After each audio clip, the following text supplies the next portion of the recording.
If I told you the average person your age has almost nothing saved for retirement, would that make you feel better or worse? Because here's the uncomfortable truth.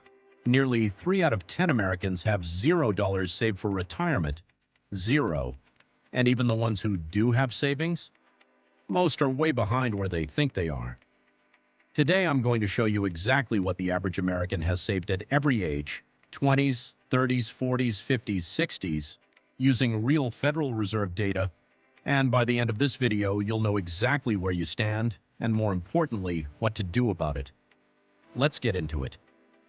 Section 1. The brutal truth. Before we get to the numbers, let's rip the Band-Aid off. According to the Federal Reserve's own survey of consumer finances, 28% of Americans have absolutely nothing saved for retirement. Not a little, nothing. And here's the twist most people miss. When you hear the average American has $547,000 saved, that number is a lie of averages. It's pulled way up by a small group of ultra-wealthy households. The real number, the median, what a typical person actually has in DK, is a fraction of that. So which one are you closer to? Let's break it down by age. Section 2. In your 20s. If you're in your 20s watching this, good news and bad news. The bad news, the average person under 35 with a retirement account has only about $49,000 saved, and the median, the more realistic number, is closer to $19,000. The good news, you have the most powerful tool in investing on your side, time. Every dollar you invest at 25 has roughly 40 years to compound before retirement. That same dollar invested at 45 only has 20 years. This is the decade where habits matter more than amounts. Even $100 a month, invested consistently, beats waiting until you have more money to start. Section 3. In your 30s and 40s, this is where the gap starts to widen, and where most people either catch up or fall permanently behind. By the late 40s, the average American with a retirement account has around $313,000 saved, but the median, just $115,000. That's a massive gap, and it tells you something important. The people who are ahead aren't necessarily earning more. They're often just investing consistently year after year without stopping. If you're in this age range and feeling behind, here's the honest truth. You're not alone. But this is also the last decade where compounding can still do most of the heavy lifting for you. Wait past this, and you start needing to rely on saving more instead of growing more. Section 4. In your 50s and 60s, here's where it gets real. This is the decade right before retirement. Federal Reserve data shows Americans aged 55 to 64 have an average of about $537,000 saved, but the median is only $185,000. For people aged 65 to 74, the median rises slightly to around $200,000.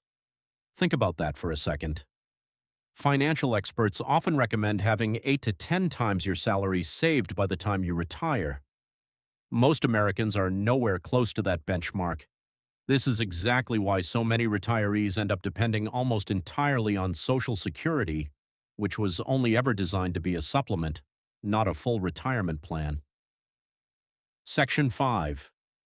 So, are you actually behind? Here's the part I want you to really sit with. These numbers aren't here to scare you.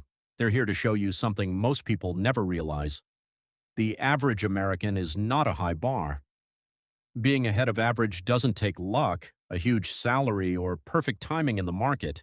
It takes 3 things: starting now, even with a small amount; investing consistently, especially through index funds or employer retirement accounts; not touching that money early so compounding can actually work.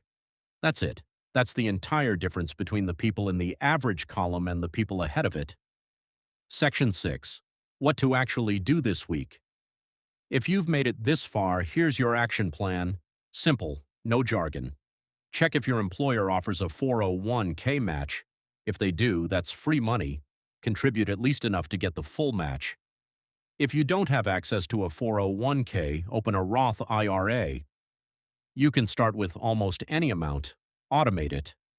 Set up automatic transfers so investing isn't a decision you make every month. It just happens. Increase it by 1% every year. You won't even notice the difference in your paycheck, but your future self will. None of this requires picking stocks, timing the market, or being a finance expert. It just requires starting. So, are you behind, ahead, or right on track? Let me know in the comments which age group you're in and how your number compares. If this video gave you a reality check, hit subscribe, because next week I'm breaking down the exact difference between a 401k and a Roth IRA and which one you should actually prioritize first. See you in the next one.